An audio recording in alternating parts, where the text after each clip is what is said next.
اس کے اوپر فردر کام نہ کر سکے، تو فردر کام کرنے کی کیپیسٹی نہیں رہی ان میں اب، تو اس لیے اس کے اوپر اڑ جانا جو ہے وہ بھی ایک حماقت ہے اور ضد کی بات ہے، سٹبرنیس ہے۔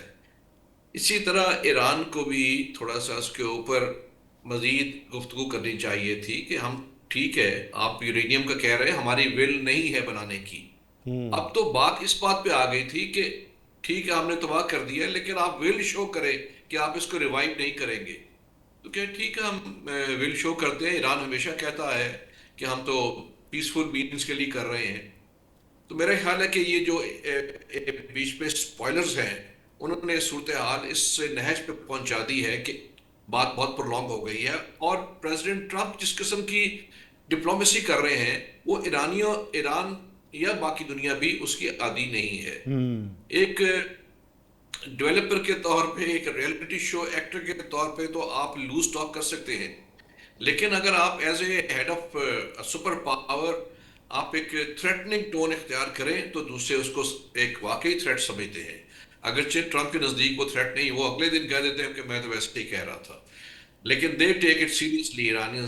تو میرا خیال ہے کہ یہاں پہ دوبارہ ضرورت ہے بیچ میں اچھا باقی پاورز ڈاکٹر بڑھ کے۔ صاحب، امریکہ پریزیڈنٹ ٹرمپ تو یہ دعویٰ کرتے ہیں کہ ایران کا تقریباً 80 سے 85% ان کا جو میزائل ٹیکنالوجی ہے یا ان کا باقی جتنا دفاعی ان کے ساز و سامان تھا وہ تباہ کیا جا چکا ہے، جبکہ ایران ابھی بھی یہ کہہ رہا ہے کہ ہمارے پاس کچھ ایسے ہتھیار موجود ہیں کہ ہم امریکہ کو سرپرائز دیں گے۔ آپ کا کیا خیال ہے کہ ایران میں اس حد تک تباہی ہوئی ہے، یا اگر تباہی ہوئی ہے تو پھر ایران کس طرح یہ کلیم کر رہا ہے کہ ان کے پاس ابھی بہت سارے سرپرائز موجود ہیں؟ دیکھیں 3 اہداف کے ساتھ آیا تھا امریکہ، تینوں ہدف پورے نہیں ہوئے۔ رجیم چینج، اگرچہ انہوں نے پوری ان کی ایک جو ہائرارکی ہے اس کو مار دیا، لیکن ان کو ریپلیس کرنے کے لیے آ گئے۔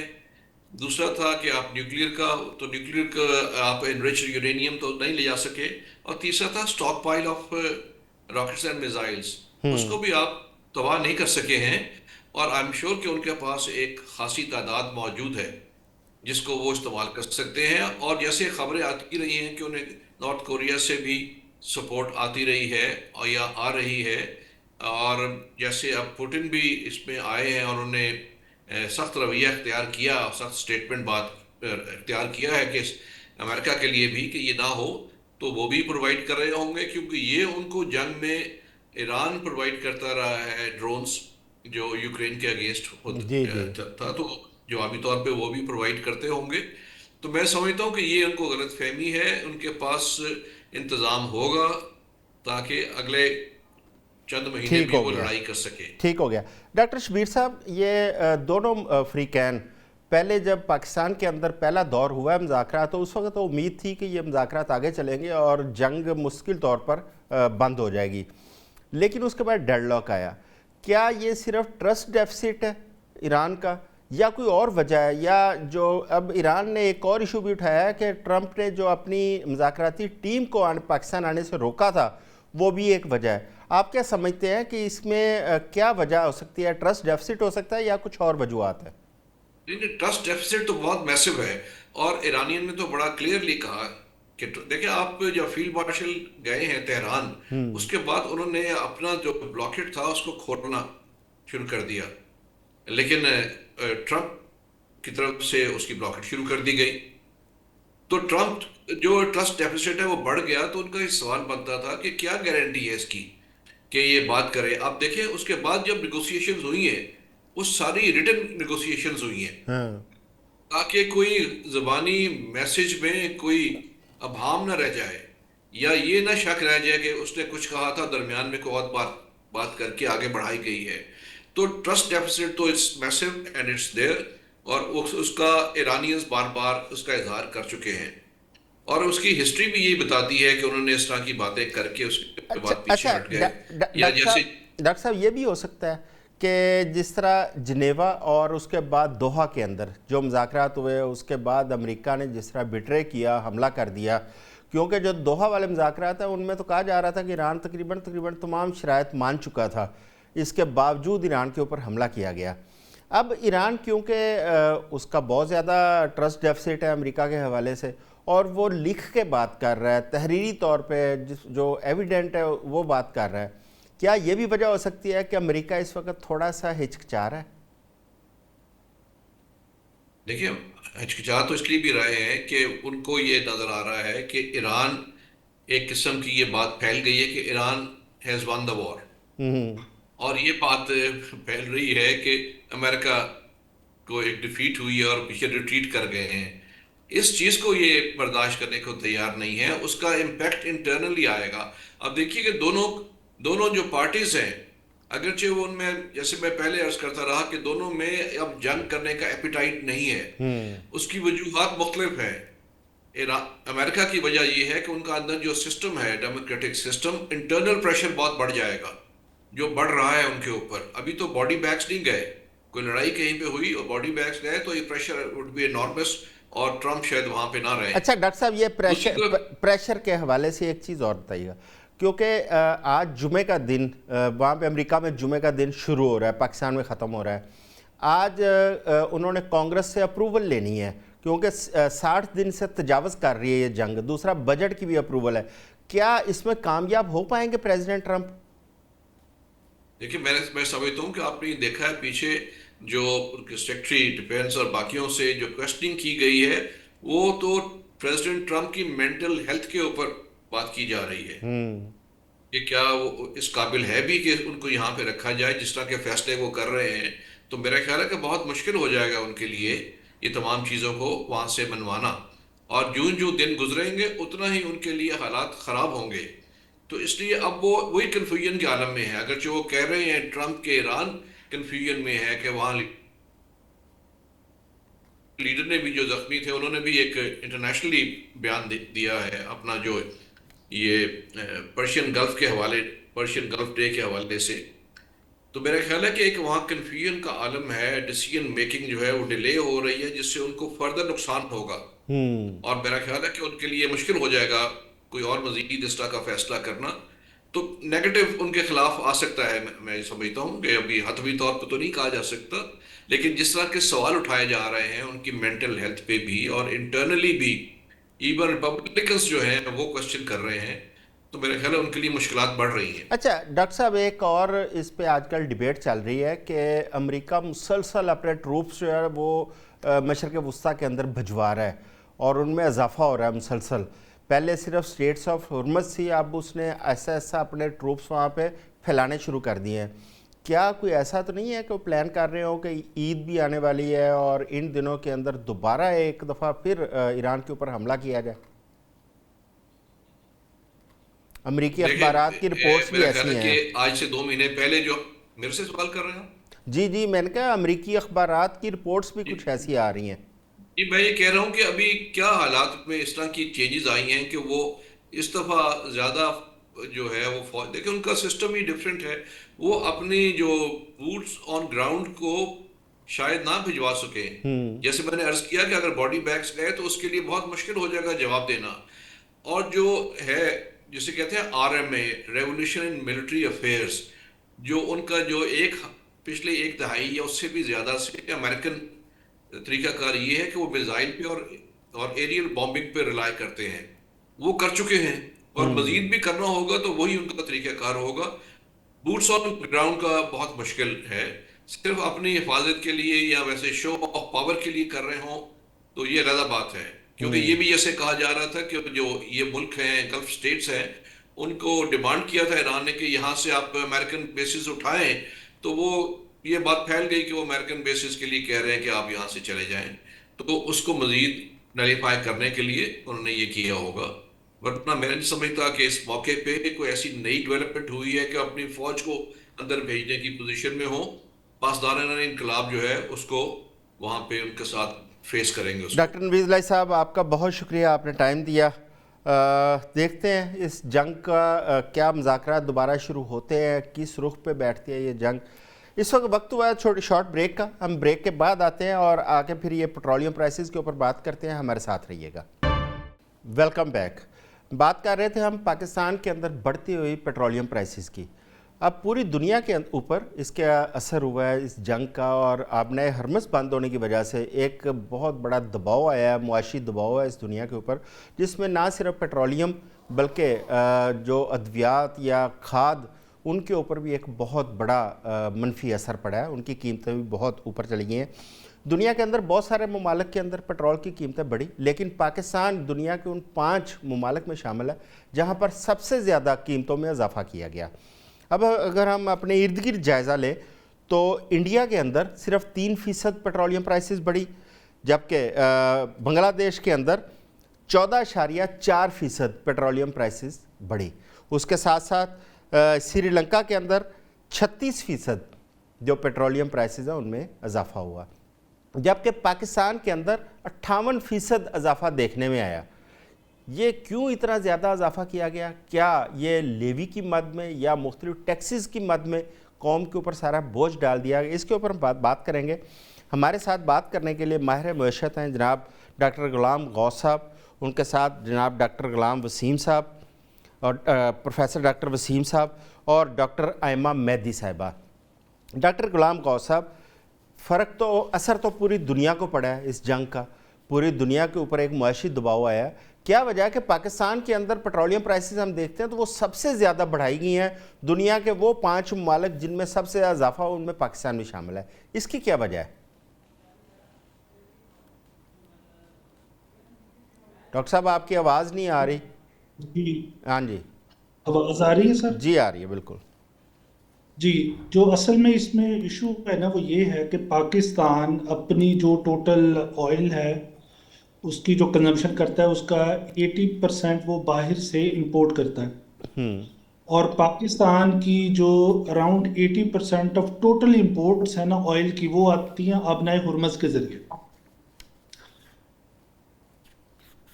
پرسینٹ پاکستان کی ایل این جی کی جو امپورٹس ہیں وہ آتی ہیں آبنائے ہرمز کے ذریعے۔ تو اس کا مطلب ہے پاکستان تو انٹائرلی ڈپینڈ کرتا ہے اس راستے پہ۔ اگر یہ راستہ بند ہوتا ہے کسی جنگ کی وجہ سے، کسی بھی اور انسرٹینٹی کی وجہ سے، تو اس کا مطلب ہے ڈائریکٹلی پاکستان کی معیشت افیکٹ ہو جائے گی۔ اور اس میں دوسری ایک چیز، پاکستان کے 2 میجر اتحادی ہیں جن سے ہم ایل این جی وغیرہ زیادہ خریدتے ہیں یا پیٹرول وغیرہ خریدتے ہیں۔ تو اب ایل این جی میں آپ دیکھیں، ہم قطر اور یو اے ای سے 90 to 99% اپنا ایل این جی ہم امپورٹ کرتے ہیں۔ تو اس وجہ سے چونکہ انسرٹینٹی آئی ہے ایران میں، اور دوسرے ایران سے پھر یہ پورے ہمارے دوسرے ساتھ مشرق وسطیٰ کے جتنے بھی کنٹریز ہیں اس میں یہ پھیل گئی، اور اس کی وجہ سے پھر ہمیں اس کا ایفیکٹ آیا ہے پاکستان پہ اس کا زیادہ۔ اب ایک اور جو چیز اس میں سمجھنے والی ہے وہ یہ کہ پاکستان کی معیشت نے اس کا امپیکٹ اتنا فیل کیوں کیا ہے؟ مطلب دوسری اکانومیز ہیں انہوں نے بھی اس کو ابزارو کیا ایٹ سم ایکسٹینڈ، چلیں زیادہ نہیں لیکن کم از کم ایٹ سم ایکسٹینڈ ابزارو کیا اس شوق کو، لیکن پاکستانی اکانومی نے نہیں کیا۔ اس کی ایک بڑی وجہ ہمارے جو وزیر پیٹرولیم ہے انہوں نے بتائی ہے کہ ہمارے پاس اسٹریٹجک ریزروز نہیں ہیں، ہم صرف کمرشل ریزروز کی بیس پہ چلتے ہیں۔ تو کمرشل ریزروز آپ کے پاس 28 دن کے ہوتے ہیں جو کہ آپ کی پرائیویٹ کمپنیز کے پاس ہیں، گورنمنٹ کے اپنے تو جو ریزروز ہیں وہ تو ہے ہی نہیں۔ اچھا، دوسری بات یہ کہ اگر گورنمنٹ کے اپنے ریزروز نہیں ہوتے اور آپ باہر سے چیز امپورٹ کر کے پرائیویٹ کمپنیز کو دیتے ہیں اور وہ اس کو آگے ڈسپرس کرتی ہیں، تو اس کا مطلب ہے اگر کوئی شوق آتا ہے تو پرائیویٹ کوئی بھی کمپنی اس شوق کو آبزرو نہیں کرے گی۔ یہ انٹائرلی بیسیکلی فوکس ہوتا ہے گورنمنٹ کا۔ اب انڈیا میں اس کا کیوں امپیکٹ نہیں ہوا؟ کیونکہ انڈیا کے پاس اپنے اسٹریٹجک ریزروز تھے، انہوں نے شروع والے کچھ جو دنوں میں اس کو یوز کیا، اس کے بعد انہوں نے at some extent for the sake of precautionary measures انہوں نے کیا کیا کہ رشیا اور دوسرے ممالک سے جو بھی جتنا بھی وہ خرید سکتے تھے وہ اس کی کوشش کر رہے ہیں۔ تو مسئلہ اصل میں یہاں پر آیا ہے پاکستان میں۔ اچھا ڈاکٹر صاحب اس پہ ایک چلیں، ان کمپنیز کو یہ ٹھیک ہے وہ پرائیویٹ کمپنیز پرچیز کرتی ہیں، لیکن ان کے سودے تو ایڈوانس ہوتے ہیں، تقریباً 1 ماہ 28 دن پہلے قبل انہوں نے سودے کیے ہوتے ہیں۔ جب یہاں پہ قیمتیں بڑھائی جاتی ہیں تو اس کا جو بھی فائدہ ان کے ریزرو جو ان کے پاس پڑے ہیں اس کا فائدہ تو ان کمپنیوں کو پہنچتا ہے، وہ پاکستان کی حکومت کو تو اسٹیٹ کو تو نہیں وہ فائدہ پہنچتا نا؟